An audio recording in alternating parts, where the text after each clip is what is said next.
வகுப்பு முதல் பருவம் வரலாறு அலகு 4 தமிழ்நாட்டின் பண்டைய நகரங்கள். இந்த பாடத்துல இருக்கக்கூடிய ஒன்லைனர்ஸ் தான் பார்க்க போறோம். உலகின் மிக தொன்மையான நாகரீகம் மெசபடோமியா நாகரீகம். உலகின் மிக தொன்மையான நாகரீகம் மெசபடோமியா நாகரீகம். மெசபடோமியா நாகரீகம் எத்தனை ஆண்டுகளுக்கு முற்பட்டது?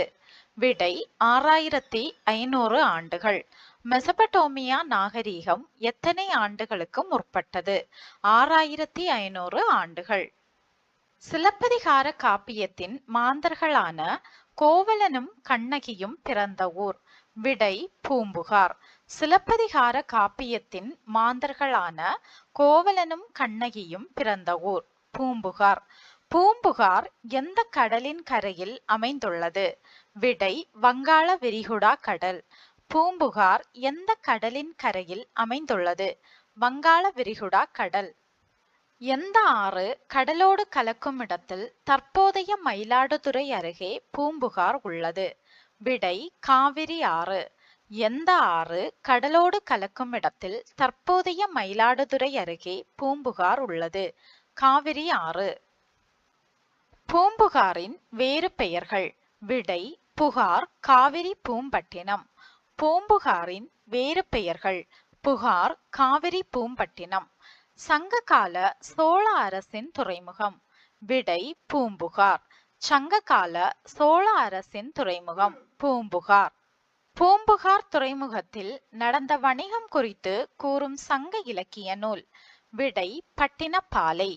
பூம்புகார் துறைமுகத்தில் நடந்த வணிகம் குறித்து கூறும் சங்க இலக்கிய நூல் பட்டினப்பாலை. பூம்புகார் துறைமுகம் பற்றிய செய்திகளை கூறும் இரட்டை காப்பிய நூல்கள். விடை சிலப்பதிகாரம், மணிமேகலை. பூம்புகார் துறைமுகம் பற்றிய செய்திகளை கூறும் இரட்டை காப்பிய நூல்கள் சிலப்பதிகாரம், மணிமேகலை. பூம்புகாரின் சிறப்பை பற்றி கூறுகின்ற காப்பிய நூல். விடை சிலப்பதிகாரம். பூம்புகாரின் சிறப்பை பற்றி கூறுகின்ற காப்பிய நூல் சிலப்பதிகாரம். சிலப்பதிகார நாயகி கண்ணகியின் தந்தை. விடை மாநாயகன். சிலப்பதிகார நாயகி கண்ணகியின் தந்தை மாநாயகன். மாநாயகன் என்பதன் பொருள். விடை பெருங்கடல் வணிகன். மாநாயகன் என்பதன் பொருள் பெருங்கடல் வணிகன். சிலப்பதிகார நாயகன் கோவலனின் தந்தை மாசாத்துவன். சிலப்பதிகார நாயகன் கோவலனின் தந்தை மாசாத்துவன். மாசாத்துவன் என்பதன் பொருள். விடை பெருவணிகன். மாசாத்துவன் என்பதன் பொருள் பெருவணிகன். கூடுதலான விலைக்கு பொருளை விற்பது தவறான செயல் என்று பூம்புகார் மக்கள் கருதினர் என்பதை கூறும் நூல். விடை பட்டினப்பாலை. கூடுதலான விலைக்கு பொருளை விற்பது தவறான செயல் என்று பூம்புகார் மக்கள் கருதினர் என்பதை கூறும் நூல் பட்டினப்பாலை. பட்டினப்பாலை என்ற நூலின் ஆசிரியர். விடை கடியலூர் உருத்திரங்கண்ணனார். பட்டினப்பாலை என்ற நூலின் ஆசிரியர் கடியலூர் உருத்திரங்கண்ணனார். கடியலூர் உருத்திரங்கண்ணனார் வாழ்ந்த நூற்றாண்டு.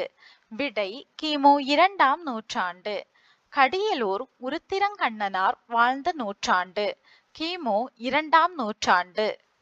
கடல் வழியாக எவை இறக்குமதி செய்யப்பட்டன? விடை குதிரைகள். கடல் வழியாக எவை இறக்குமதி செய்யப்பட்டன? குதிரைகள். கருமிளகு எதன் வழியாக இறக்குமதியானது? விடை தரைவழி தடங்கள். கருமிளகு எதன் வழியாக இறக்குமதியானது? தரைவழி தடங்கள். வடமலையில் இருந்து எவை இறக்குமதி செய்யப்பட்டது? விடை தங்கம். வடமலையில் இருந்து எவை இறக்குமதி செய்யப்பட்டது? தங்கம். மேற்கு தொடர்ச்சி மலையில் இருந்து எவை இறக்குமதி செய்யப்பட்டது? விடை சந்தனம். மேற்கு தொடர்ச்சி மலையில் இருந்து எவை இறக்குமதி செய்யப்பட்டது? சந்தனம். முத்து எந்த பகுதியில் இருந்து இறக்குமதி செய்யப்பட்டது? தென்கடல் பகுதி. முத்து எந்த பகுதியில் இருந்து இறக்குமதி செய்யப்பட்டது? தென்கடல் பகுதி. பவளம் எங்கிருந்து இறக்குமதி ஆயின? விடை கிழக்கு பகுதி. பவளம் எங்கிருந்து இறக்குமதி ஆயின? விடை கிழக்கு பகுதி. உணவுப் பொருட்கள் எங்கே இருந்து இறக்குமதி செய்யப்பட்டது? விடை ஈழம். உணவுப் பொருட்கள் எங்கே இருந்து இறக்குமதி செய்யப்பட்டது? ஈழம். பூம்புகார் நகர வாழ்வை பற்றி சிலப்பதிகாரத்தின் எந்த காண்ட பகுதி கூறுகிறது? விடை சிலப்பதிகாரம் புகார் காண்டம். பூம்புகார் நகர வாழ்வை பற்றி சிலப்பதிகாரத்தின் எந்த காண்ட பகுதி கூறுகிறது? சிலப்பதிகாரம் புகார் காண்டம். சங்கம் வளர்த்த நகரம் என்று அழைக்கப்படும் நகரம்? விடை மதுரை. சங்கம் வளர்த்த நகரம் என்று அழைக்கப்படும் நகரம் மதுரை. பண்டைய காலத்தில் மதுரையை ஆட்சி செய்தவர்கள்? விடை பாண்டியர்கள், சோழர்கள், களப்பிரர்கள். பண்டைய காலத்தில் மதுரையை ஆட்சி செய்தவர்கள்? பாண்டியர்கள், சோழர்கள், களப்பிரர்கள். இடைக்காலத்தில் மதுரையை ஆட்சி புரிந்தவர்கள்?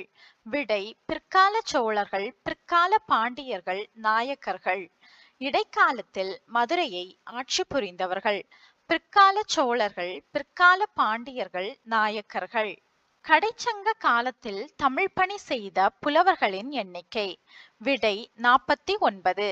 கடைச்சங்க காலத்தில் தமிழ் பணி செய்த புலவர்களின் எண்ணிக்கை 49. பண்டைய இஸ்ரேல் அரசர் சாலமோன் முத்துக்களை எங்கிருந்து இறக்குமதி செய்தார்? விடை உவரி. பண்டைய இஸ்ரேல் அரசன் சாலமோன் முத்துக்களை எங்கிருந்து இறக்குமதி செய்தார்? உவரி. பாண்டியர்களின் துறைமுகம்? விடை கொர்க்கை. பாண்டியர்களின் துறைமுகம் கொர்க்கை.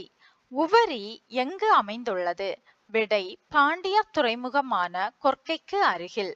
உவரி எங்கு அமைந்துள்ளது? பாண்டியர் துறைமுகமான கொர்க்கைக்கு அருகில். மதுரையில் இருந்த 2 வகை அங்காடிகளின் பெயர்கள்?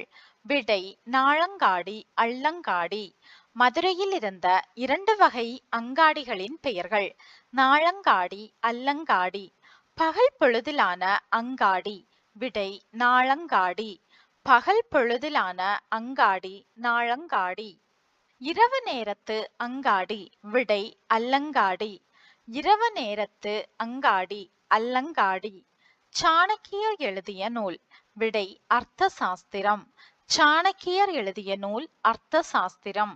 புகழ்பெற்ற கிரேக்க வரலாற்று ஆசிரியரான யாருடைய குறிப்புகளில் மதுரையை பற்றிய தகவல்கள் இடம்பெற்றுள்ளது?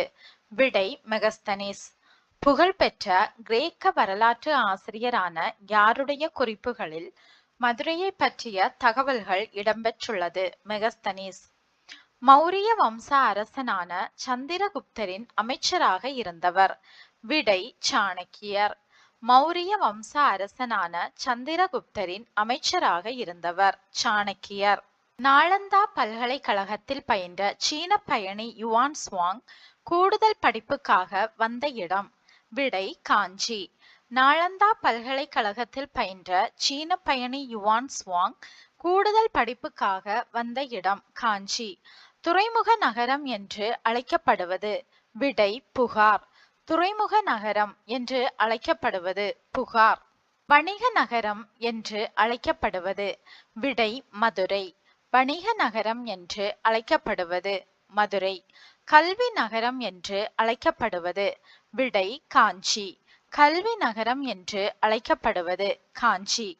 நகரங்களில் சிறந்தது காஞ்சி என்று கூறியவர்? விடை கவிஞர் காளிதாசர். நகரங்களில் சிறந்தது காஞ்சி என்று கூறியவர் கவிஞர் காளிதாசர். கல்வியில் கரையில்லாத காஞ்சி என்று புகழ்ந்தவர்? விடை திருநாவுக்கரசர். கல்வியில் கரையில்லாத காஞ்சி என்று புகழ்ந்தவர் திருநாவுக்கரசர். புத்தகையா, சாஞ்சி போன்ற 7 இந்திய புனித தலங்களுள் காஞ்சியும் ஒன்று என்று குறிப்பிட்டவர்? விடை சீன வரலாற்றாசிரியர் யுவான் சுவாங். புத்தகையா, சாஞ்சி போன்ற 7 இந்திய புனித தலங்களுள் காஞ்சியும் ஒன்று என்று குறிப்பிட்டவர் சீன வரலாற்றாசிரியர் யுவான் சுவாங். தொண்டை நாட்டில் உள்ள மிக பழமையான நகரம்? விடை காஞ்சி. தொண்டை நாட்டில் உள்ள மிக பழமையான நகரம் காஞ்சி. காஞ்சியில் பிறந்து வாழ்ந்த சான்றோர்கள்? விடை தர்மபாலர், ஜோதிபாலர், சுமதி, போதி தர்மர்.